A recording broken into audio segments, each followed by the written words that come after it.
Assalamu alaikum and a very good morning to all of you. As you know, we have already done unit number 1, chapter number 1. Now we are going to start unit number 1 and chapter number 2. Okay, this is scientific method. ठीक है, अभी तक हमने पढ़ा था branches के बारे में कि साइंस की ब्रांचेस क्या होती हैं. ठीक है, बायो, फिज़िक्स, केमिस्ट्री. अब जो है हम पढ़ेंगे साइंटिफिक मेथड के बारे में, यानी साइंस में एक्चुअली हम लोग करते क्या हैं. ठीक है, ये सबसे पहले आपको मैं थोड़ा आइडिया बता दूं इसके बारे में. ऐसा होता है कि जैसे हम लोग किसी चीज़ के बारे में सर्च करते हैं तो उसके बारे में हम क्या क्या फाइंड आउट करते हैं, तो वो पूरा एक मेथड के थ्रू किया जाता है. ठीक है, एज क्लास में अगर हम देख लें, ठीक है, क्लास में क्या होता है, अगर मैंने आपको कुछ समझाना है, यू स्टार्ट क्वेश्चनिंग. क्यों आप क्वेश्चन करते हैं? क्योंकि आपने वो चीज़ समझनी होती है, उसके बारे में फाइंड आउट करना होता है आपने. ठीक है, तो साइंस भी ऐसा ही है कि इसके पूरे स्टेप्स होते हैं, 6 स्टेप्स हैं इसके. उसके बाद ज़ाहिर आपका आंसर आ जाता है. Now we are going to start our chapter. There are many random questions that we come across in our daily life. ठीक है, हमारी डेली लाइफ में बहुत सारे क्वेश्चन आते हैं. Scientific statements are based on the proven facts. ठीक है, साइंस हमारे पास वो है जिसमें हम प्रूव कर देते हैं चीज़ को, एक गैस लगाते हैं, एक ऐसा स्मार्ट गैस, और फिर उसको हम प्रूव करते हैं. तो साइंटिफिक मेथड जो है वो एक ऑथेंटिक स्टेटमेंट है. The scientific method is a way in which scientists study and learns and then come to the conclusion. ठीक है, फिर वो इस स्टडी करते हैं, उसको समझते हैं और फिर उसके बाद एक आंसर निकाल देते हैं. ठीक है, it does not matter that what we are trying to learn, we just need to be focused. ठीक है, हमें ये नहीं देखना कि हम क्या सीखना चाह रहे हैं, हमें ये देखना है कि हम वो किस तरह से सीखेंगे. ठीक है, तो ये साइंटिफिक मेथड का पूरा इंट्रोडक्शन मैंने आपको दे दिया है थोड़ा सा. अब इसमें सबसे मेन इम्पॉर्टेंट ये डायग्राम्स ही बनाई हुई है जो कि इन्होंने लेवल वाइज बताया हुआ है. उसके अंदर आस्क क्वेश्चन, एक क्वेश्चन आस्क किया जाता है. डू बैकग्राउंड रिसर्च, उस पर बैकग्राउंड रिसर्च की जाती है, उसके बारे में सर्च आउट किया जाता है.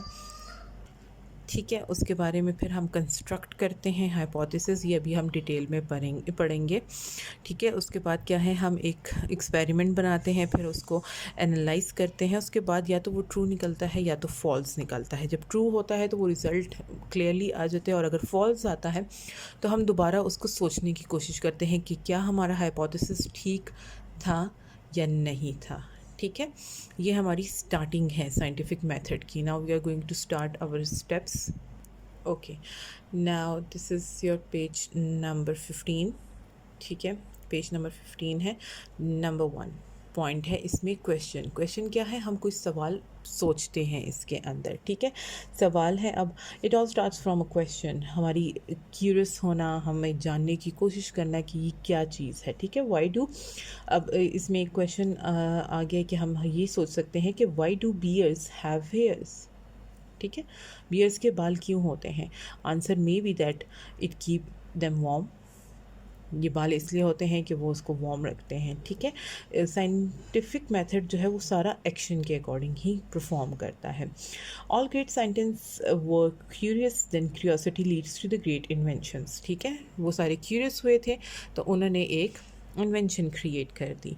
नाउ अराउंड द वर्ल्ड की अब हम बात करेंगे. ये सिर्फ 3 चीज़ों पे डिपेंड करता है, वाई, व्हेन एंड व्हाट. ठीक है, ऐसा क्यों हुआ, कब हुआ और क्या हुआ.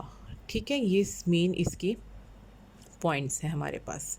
ठीक है, क्वेश्चन का मैंने आपको क्लियर कर दिया. Now research. ठीक है, रिसर्च क्या है, उसके बारे में सर्च आउट करना.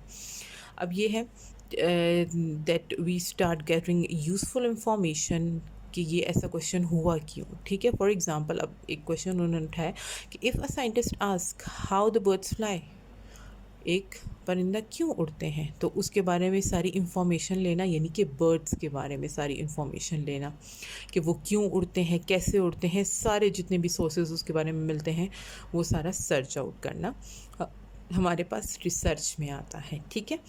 नंबर थर्ड पॉइंट है हाइपोथेसिस। हाइपोथेसिस क्या है? टू एज्यूम, एज्यूम करने की बात है, यानी हमने बस एक अंदाज़ा लगा लिया हुआ है कि हमारा हाइपोथेसिस जो है वो एक एजुकेटेड गेस होता है, ठीक है। इट्स अ स्टेटमेंट, ट्रू या फॉल्स हो जाएगी हमारी, ठीक है। गुड हाइपोथेसिस जो है वो एक्सप्लेन करता है आइडियाज़ को और फिर वो एक्सपेरिमेंट तक लीड करता है।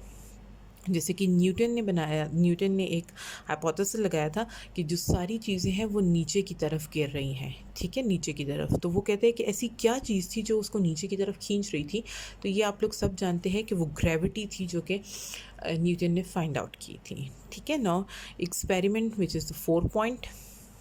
Hypothesis just an idea. Hypothesis एक आइडिया होता है जो कि प्रूव किया जाता है एक्सपेरिमेंट के थ्रू, ठीक है। Scientist design an experiment and series of procedures to test their hypothesis, ठीक है। अब उसमें जो एक्सपेरिमेंट है उसके अंदर फिर वो देखते हैं, रिज़ल्ट पे आते हैं, टेस्ट अप्लाई कर रहे होते हैं, बार बार ट्रायल्स लेते हैं, वो बार बार देखते हैं कि क्या हमने सही किया था या गलत किया था, ठीक है। और फिर उसके बाद हम रिज़ल्ट को कंफर्म कर देते हैं। अच्छा, ये आपके फर्स्ट 4 स्टेप्स थे। Next steps will be in the next video, ठीक है। आई होप आपको ये समझ आ गया होगा, मैंने बहुत क्लियरली आपको डिफ़ाइन कर दिया है। Thank you so much for watching the video and do follow this, ठीक है। अल्लाह हाफिज़, हैव अ गुड डे।